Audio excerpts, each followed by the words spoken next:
ये वाले क्वेश्चन में हमें एक कैंटिलीवर बीम दिया है जो कि 2 मीटर उसकी लंबाई लेंथ है और उसके ऊपर एक यूडीएल एक्ट कर रहा है 5 किलोन्यूटन पर मीटर स्क्वायर का।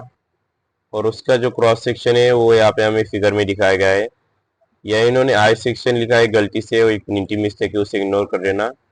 नेक्स्ट से डिटरमाइन करना है हमें मैक्सिमम टेंसाइल और कंप्रेसिव स्ट्रेस जो डेवलप होगी, और उसकी पोजीशन भी हमें बतानी है, और स्ट्रेस डिस्ट्रीब्यूशन डायग्राम भी ड्रॉ करना है। तो बहुत कुछ इस क्वेश्चन में हमें करना है। तो शुरुआत करेंगे इसके जो है एरिया कैलकुलेशन से। तो एरिया कैलकुलेशन में क्या होता है, सिंस ये हमारा आई सॉरी आई शेप है नॉट टी शेप, तो यहाँ पे आई शेप जो है इरेगुलर है, तो यहाँ पे इसके 3 भाग हो जाएंगे। रेगुलर होते तो थोड़े आसान जाते और फिर भी 3 ही भाग होते, लेकिन यहाँ पे देखेंगे ये फर्स्ट पार्ट हो जाता है, यहाँ पे हमारा सेकंड पार्ट हो जाता है, और ये थर्ड पार्ट हो जाता है। तो एरिया वन में क्या आएगा, फर्स्ट हमारा एरिया जो है, तो यहाँ पे इन्होंने एक ट्विस्ट से सॉल्व करना है, किया गया है कि जो सबसे बड़ा एरिया है उससे पहले लिया गया है फर्स्ट, और सबसे जो छोटा एरिया है उसे लास्ट में लिया है। तो यह देख सकते हो फर्स्ट हमारा ये एरिया हो जाता है। दोनों में से कोई भी मेथड से करोगे ऊपर नीचे हो जाता है तो भी कोई इशू नहीं है। तो फर्स्ट जो है हमारा यहाँ पे होगा लेंथ कितनी है, हमें 200 हमारी लेंथ है, और हाइट कितनी है 10 mm। तो लेंथ इंटू हाइट अगर हम करेंगे आप, या फिर लेंथ इंटू डेप्थ, तो हमारा आंसर आएगा 200 इंटू 10 यानी कि 2000 mm²। तो नेक्स्ट है हमारा A2 यानी कि एरिया 2, वो कितना है, उसकी हमें यहाँ पे हाइट दी गई है 90 mm, और उसकी थिकनेस दी गई है 10 mm यानी कि 90 इंटू 10 जो कि होता है 900 mm²। एरिया थी जो है हमारा वो है 150, उसकी टोटल लेंथ इंटू उसकी हाइट कितनी है 10 mm, 150 इंटू 10 1500 mm²। ये सारे mm है, ये भी एक इम्पोर्टेंट चीज़ है। अब हमें नेक्स्ट चीज कैलकुलेट करनी है वो है वाई, यानी कि वाई बार करना है, लेकिन उसके लिए 3 भाग है हमारे। तो यहाँ पे हमारा हो जाता है y1, y2 एंड y3। तो देखते हैं इसे हम कैसे कैलकुलेट कर सकते हैं। पहले समझ लो y को कैसे कैलकुलेट करते हैं। तो y का फॉर्मूला जो होता है y1 y2 y3 जो भी कुछ हो, वो एक्चुअल में होता है जो भी उसकी हाइट है, हाइट डिवाइडेड बाय 2 हमारे ऑब्जेक्ट की, प्लस जो भी उसकी रिमेनिंग हाइट है वो। जैसे कि फर्स्ट जो हमारा शेप रहेगा उसके लिए h/2 कितना आएगा, उसकी हाइट है 10, तो 10/2, और उसकी रिमेनिंग हाइट यानी कि उससे नीचे जो भी हाइट है वो। तो यहाँ पे फर्स्ट जो हमारा y1 है उसके नीचे तो कुछ नहीं है, इसलिए हमें इसे 0 करेंगे, तो हमारा आंसर आएगा 5।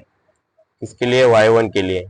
लेकिन y2 के लिए जो है वो एक इम्पॉर्टेंट चीज़ है। तो y2 के लिए क्या हो जाएगा, यहाँ पे फर्स्ट हमारी y2 की हाइट कितनी है, टोटल हाइट इसकी है 90 mm, तो यहाँ पे मैं लिख देता हूँ 90 डिवाइडेड बाई 2 यानी कि हाइट बाई 2 था, प्लस रिमेनिंग हाइट इसकी कितनी है।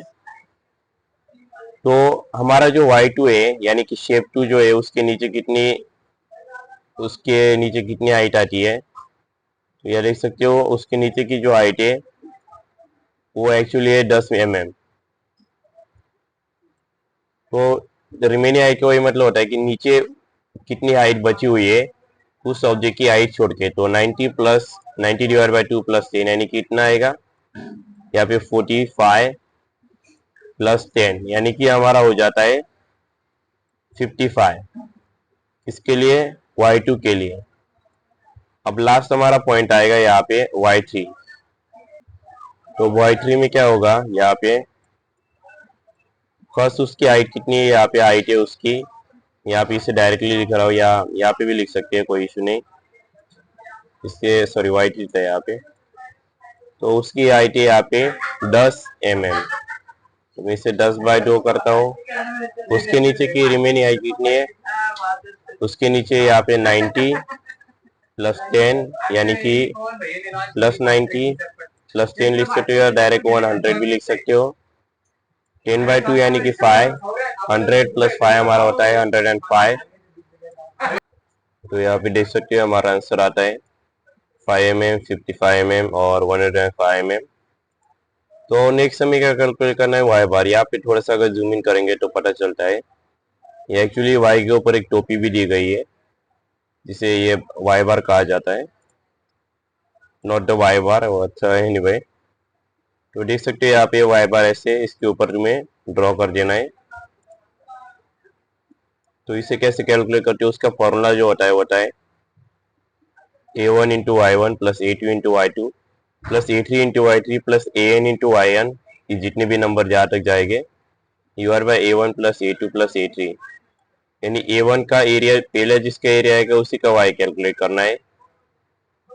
तो ये एक इंपॉर्टेंट चीज होती है, नॉट कैलकुलेट सॉरी मल्टीप्लाई। तो यानी कि एरिया वन अगर हम पहले वाले का लेंगे तो y भी पहले वाले का ही लेना पड़ेगा। जैसे हमने एरिया वन का कैलकुलेट किया था 2000, तो पहले वाले का y क्या आया था 5 mm। ऐसे नहीं उल्टे नहीं जाना कि पहले 105 से मल्टीप्लाई कर दिया। कुछ बार कई बार ऐसे सिली मिस्टेक के कारण ही मार जाते हैं, और इस पूरे स्टेप को ऐसे एक मार के अगर वाई बार भी कैलकुलेट किया तो, और अगर ये गलत हुआ तो आगे का सारा कारस्तान गलत हो जाएगा। तो इसलिए ऐसे में सोचना सिर्फ एक ही मार जाएगा। तो यहाँ पे हमारा नेक्स्ट वैल्यू जो एरिया टू है वो थे 900 mm²। तो 900 और वाई टू क्या है 55, तो 900 इंटू 55 प्लस एरिया थ्री क्या है 150। तब यहाँ भी एक और चीज है कि हम ऐसे उल्टे गए या नीचे से ऊपर गए, तो वो एक चीज याद रखना। यहाँ पे हमारा एरिया थी 1500, तो यहाँ पे मैंने गलती से इसे y1 y2 y3 ऐसे आई डोंट थिंक गलती से बताया था, लेकिन अगर कुछ कंफ्यूजन हो गया होगा तो उसके लिए पहले ही बता देता हूँ। ये y1 है, ये y2 थे और ये y3 है। यहाँ पे same for area one area two और एरिया थ्री। अभी हमारे यहाँ पे एरिया थ्री क्या है 1500, y3 क्या है 105 और divide by a1 plus a2 plus a3। इसे मैं कैलकुलेटर पे करके बताता हूँ। तो यहाँ पे मैंने इसे कर दिया है, तो आंसर देख सकते हो, इसे कैलकुलेटर पे देख सकते हो कैसे पुट किया है। तो इस प्रकार से मैंने कैलकुलेटर पे पुट किया है और आंसर हमारे यहाँ पे आता है 49.30। इसे राउंड करके 32 कर दिया है, विच इज ओके। तो यहाँ पे हमारा आंसर एमए में आया, ये भी इम्पोर्टेंट चीज है। और ये वाई सी हमने कैलकुलेट हमारा आया वाई बार वाई सी, और सी का मतलब होता है कॉम्प्रेशन। अब टेंशन को कैलकुलेट करने के लिए जो है टोटल जो हमारी हाइट होगी जो कि हमारे आती है 10 प्लस 90 प्लस 10 mm, जो कि हमारे होगी 110। तो टोटल हाइट में से वाई सी को माइनस करना है, तो हमारा आता है वाई टी। यहाँ पे देख सकते हो 110 माइनस 49.32, जो कि हमारा 60.68 mm आता है। अब नेक्स्ट है हमारा calculation of I x x. तो उसे कैलकुलेट करने से पहले हमें करना पड़ेगा कैलकुलेट H1 H2 और H3। तो यहाँ पे H1 H2 H3 कैसे कैलकुलेट करते हैं, फॉर्मूला बहुत आसान है। Hn यानी कि जो भी हमारा नंबर होगा यहाँ पे वो जो हमें माइनस करना है, वाई बार जो हमारा आया है उससे उसे माइनस करना है। तो यहाँ पे हमें वाई बार को माइनस करना है जो भी हमारा वाई एन होगा उससे, यानी कि अगर H2 हुआ वाई बार को माइनस करना है Y2 से। सिमिलरली फॉर H1, लेकिन यहाँ पे H1 में आप देख सकते हो थोड़ा सा उसे यहाँ पे उल्टा लिखा है। यहाँ पे देख सकते हो कि यहाँ पे H2 को एक्चुअली उल्टा लिखा है और 3 को भी उल्टा लिखा है। उसका कारण क्या है कि अगर हमारा वाई बार जो है वो अगर बड़ा होता है तो उसे हम पहले लिखेंगे, अगर छोटा हुआ तो उसे बाद में लिखेंगे, क्योंकि क्या है हमें निगेटिव वैल्यू को आने नहीं देना होता। तो वाई बार क्या है हमारे यहाँ पे 49.32, तो यहाँ पे हमने इसे लिख दिया। और y1 क्या आया था 5, तो इसे अगर इन दोनों को माइनस करोगे तो हमें आता है 44.32। तो यहाँ पे हमारा H2 क्या है, H2 में यहाँ पे हमारा y2 क्या आएगा ना 55, जो कि हमारा y बार से काफी ज्यादा बड़ा है। तो हम इसे y2 को पहले लिखेंगे और 55 माइनस 49.32 अगर करते हैं तो एक्चुअली 5 इसका आंसर नहीं आता है। इसे मैं यहाँ पे करता हूँ 55 माइनस 49.32, तो हमारे यहाँ पे आंसर आता है 5.68। और यहाँ पे इन्होंने एक प्रिंटिंग मिस्टेक की है, तो यहाँ पे देख सकते हैं हमारा H2 जो है यहाँ पे 5.68 ही लिया गया है, जो कि हमने कैलकुलेटर पे कैलकुलेट किया था।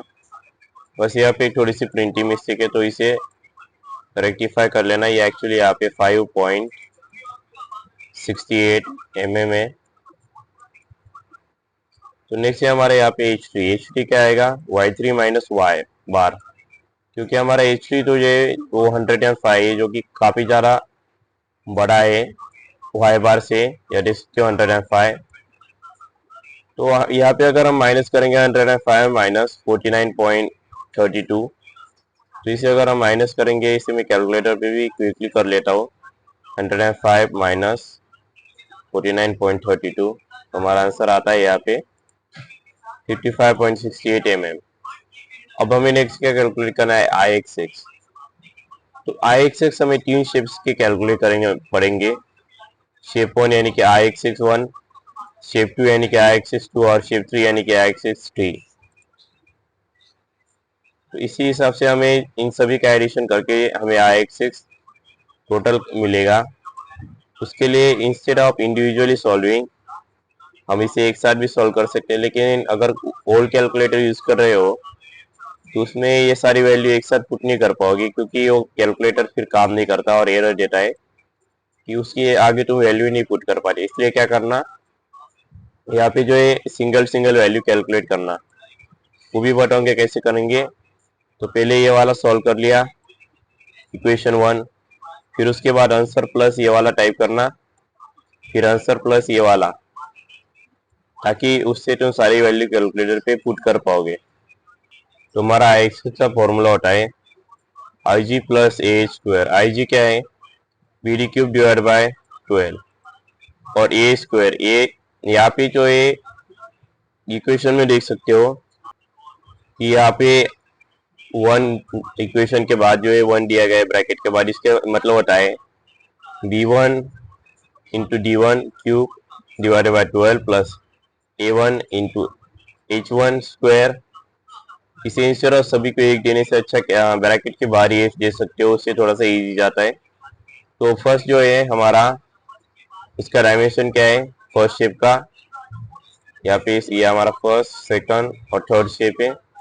तो फर्स्ट का डायमेंशन 200/10, यानी कि B200 और D10, तो आता है 200 into 10 cube divide by 12 plus A कितना था एरिया उसका फर्स्ट वाले का 2000।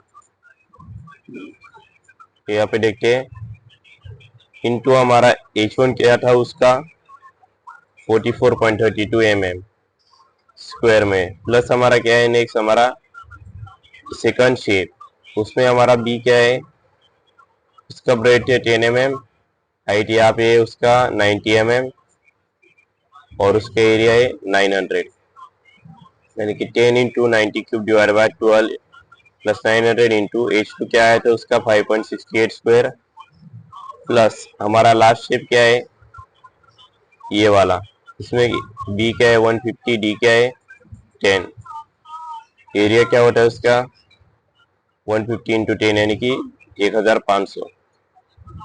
तो यहाँ पे इसकी वैल्यू भी पुट कर दी है, और उसका H3 क्या था 55.68।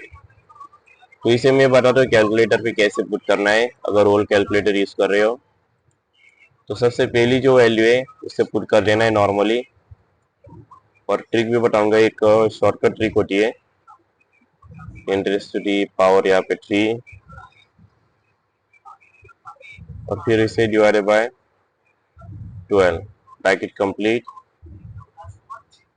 प्लस इसके बाद हम आगे bracket 2000 into 44.32 square bracket complete. यहाँ पे हमें एक एरर यहाँ पे दिखा रहा है,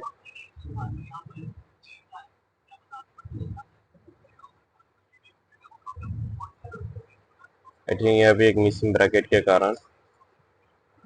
तो ये जो वैल्यू इसके ऊपर आएगी, तो करना क्या है, यहाँ पे करना है आंसर प्लस, यानी कि जो हमारा आंसर आया है प्लस नेक्स्ट हमारा ब्रैकेट, इससे जो हमारा आंसर आएगा वो कम्प्लीटली एक्यूरेट ही आएगा, इसका एक गारंटी बताता हूँ, और वो भी फ्रैक्शन में एक्यूरेट आएगा।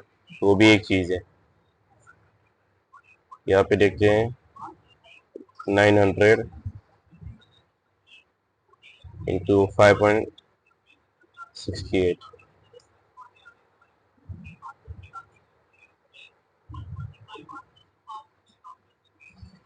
प्लस, अब हमारा जो ऐसे रहने देना है, अब लास्ट वाले की वैल्यू के लिए एडजस्ट कर लेना है सिर्फ, क्योंकि मैंने देखा है या इसके लिए अगर इंडिविजुअली सॉल्व करने जाते हो तो बहुत ज़्यादा टाइम वेस्ट होता है। इसलिए एक ट्रिक है, तो यहाँ पे इसे 1500 इंटू इन ब्रैकेट 55.68 का स्क्वायर। अब यहाँ पे देख सकते हो, मैं जी दबाता हूँ, हमारा आंसर आता है 9.245, यानी कि लगभग 9.245 इंटू 10⁻⁶ m/4। अब हमें नेक्स्ट चीज कैलकुलेट करनी है, वो है बेंडिंग मोमेंट। अब बेंडिंग मोमेंट कैलकुलेट करने के लिए, सिंस हमारे यहाँ पे कैंटिलीवर है तो फॉर्मूला अलग हो जाता है, क्योंकि कैंटिलीवर जो है क्वेश्चन में हमें दिया गया है कैंटिलीवर, तो उसके लिए फॉर्मूला होता है WL² डिवाइड बाई 2। तो हमारा यहाँ पे W क्या था, सिंस यूडीएल है तो W था 5, एल्स क्या था हमारा यहाँ पे क्वेश्चन में दिया है, उसका लेंथ यहाँ पे हमें ये रहा, यहाँ पे हमें लेंथ दिया है 2 मीटर लॉन्ग, तो हमारा ये हमारा एल हो गया 2, तो 5 इंटू 2² बाई 2, यानी कि 5 इंटू 4 हो जाता है, यानी कि 20 डिवाइड बाई 2 यानी कि 10। तो यहाँ पे किलो न्यूटन में आता है किलो न्यूटन मीटर, तो किलो न्यूटन को न्यूटन में कन्वर्ट करने के लिए क्या करना पड़ता है, इंटू 10⁻3। मीटर को mm में करने के लिए भी सेम, इंटू 10⁻3। तो इंटू 10⁻, इन दोनों को ऐड करेंगे तो होता है इंटू 10⁻6। तो हमारा क्या हो जाता है 10 इंटू 10⁻6 न्यूटन mm। नेक्स्ट है हमारा calculation maximum stress. Maximum stress को कैलकुलेट कैसे करेंगे, तो सिग्मा टी और सिग्मा सी, यानी कि टेंसाइल स्ट्रेस और कंप्रेसिव स्ट्रेस। टेंसाइल स्ट्रेस का फॉर्मूला आता है M/I इंटू वाई टी, और कंप्रेसिव स्ट्रेस का M/I इंटू वाई सी। दोनों का एम क्या है यहाँ पे, दोनों के लिए सेम है, इंटू 10 इंटू 10⁻6। और आई जो है हमने आई एक्सिस कैलकुलेट किया है, वही हमारा आई एन ए, वही 9.245 इंटू 10⁻6। अब यहाँ पे वाई टी क्या आता है हमारा, तो यहाँ पे पहले हमारा जो वाई टी कैलकुलेट किया था यहाँ पे 60.68 mm, इसे मल्टीप्लाई करेंगे 60.68 से, तो इसे मैं कैलकुलेटर में डाल दूँ 10 इंटू 10⁻6। और नेक्स्ट वाले के लिए भी एक क्या करना, सिर्फ एडजस्ट कर लेना वैल्यू को, इंstead ऑफ पूरा का पूरा टाइप करने से अच्छा है। इसलिए हमेशा आप इसी बटन का यूज करना, और ऑन बटन का यूज मत करना। 9.245, क्योंकि एग्जाम में क्या होता है, कैलकुलेशन में चेक करने के काम आता है कि पहला वाला सही लिखा है या नहीं लिखा, क्योंकि क्या होता है कि हमें अगर याद नहीं रहा कि वो कंफर्म है या नहीं, ये सही लिखा है या नहीं, तो वो सीधा हम चेक करके देख सकते हैं प्रीवियस हिस्ट्री को। इसलिए क्रोम की हिस्ट्री डिलीट करो, अपने कैलकुलेटर की हिस्ट्री डिलीट मत करो, या जो भी ब्राउजर यूज करते हो। इट इज 65.63 हमारा आ चुका है, अराउंड 64। तो यहाँ पे इसे अगर मैं इसी कर देता हूँ, सीरियसली भी जाता हूँ तो भी कोई इशू नहीं, बस ये वाली वैल्यू एडजस्ट करनी है और हमारा इसका कैलकुलेशन का काम हो गया। फिर ड्राइंग का काम बचा रहेगा सिर्फ, तो 53.34 हमारा आंसर आता है, राउंड ऑफ 35। तो क्वेश्चन आता है ये ड्राइंग कैसे क्या ड्रॉ करेंगे। इसके लिए क्या करना है, एक स्ट्रेट लाइन ड्रॉ करनी है। इसके बाद जो टेंसाइल स्ट्रेस रहेगी वो राइट साइड में रहेगी। तो यहाँ पे इसके बाद हमारा कॉम्प्रेशन जो है, जिस कॉम्प्रेशन की वैल्यू इस बार लो है, तो हो जाएगा लेफ्ट हैंड साइड में। और इन दोनों को जो है, जो हमारी वैल्यू ज़्यादा होगी उसका ग्राफ जो है हमें ज़्यादा करना है। तो यहाँ पे हमारी कॉम्प्रेशन ज़्यादा है, सॉरी टेंशन ज़्यादा है, तो इसे ज़्यादा करूँगा और उससे जो है इंक्लाइन लाइन से कनेक्ट कर देना है। वो इंक्लाइन लाइन स्ट्रेट होनी चाहिए, मतलब ऐसे आड़े टेढ़े मेढ़े शेप से नहीं होनी चाहिए। प्रॉपरली पेंसिल और स्केल का यूज़ करके ड्रॉ करना है। यहाँ पे हमारा वैल्यू आएगा, यहाँ पे सॉरी टेंशन का 65.54 MPa। तो ये टोटल हमारा शेप हो जाता है सिग्मा टी। और इसका जो टोटल हमारा हाइट जो है यहाँ से लेके यहाँ तक, ये 0 तक हमारा हाइट है इसका वाई टी। तो यहाँ पे हमने वाई टी कैलकुलेट किया था, यहाँ देख सकते हो 60.68 mm। तो वही हम यहाँ पे लिख देंगे 60.68 mm। और यहाँ पे जो है बॉटम में हमारा आता है सिग्मा 6। तो सिग्मा सी क्या था, कॉम्प्रेशन 53.55, तो हमने उसे लिख दिया MPa। और सिग्मा सी क्या था, तो वो था हमारा 49.32 mm। तो या वो भी हमने यहाँ पे लिख दिया उसका हाइट। सिग्मा बेसिकली उसका हाइट रहेगा, तो सॉरी नॉट सिग्मा वाई। और ये होता है हमारा बेंडिंग स्ट्रेस डिस्ट्रीब्यूशन डायग्राम या वेरिएशन डायग्राम भी कहते हैं इसको। इसे वैसे 6 मार्क्स नहीं है, इससे 1 मार्क्स ही होता है। और हमने जो मैक्सिमम स्ट्रेस कैलकुलेट किया उसको भी। और हाँ, ये जो सब्जेक्ट है इसका प्लेलिस्ट ऑलमोस्ट ये खत्म हो चुका है। ये लास्ट क्वेश्चन रहने वाला है जो कि मैं कल कवर करने वाला हूँ, mechanics of structure winter 2019 question paper का। तो पहले मैंने थियरी ऑफ स्ट्रक्चर का कवर किया था, तो चैनल पे चेकआउट कर लेना। और इस प्लेलिस्ट का लिंक डिस्क्रिप्शन में मिल जाएगा और एज अ एंकर भी आ जाएगा जब वीडियो के आखिर में आते हो तो। और जाने से पहले चैनल को सब्सक्राइब, वीडियो को लाइक और शेयर जरूर कर देना। Thank you for watching, see you in the next one.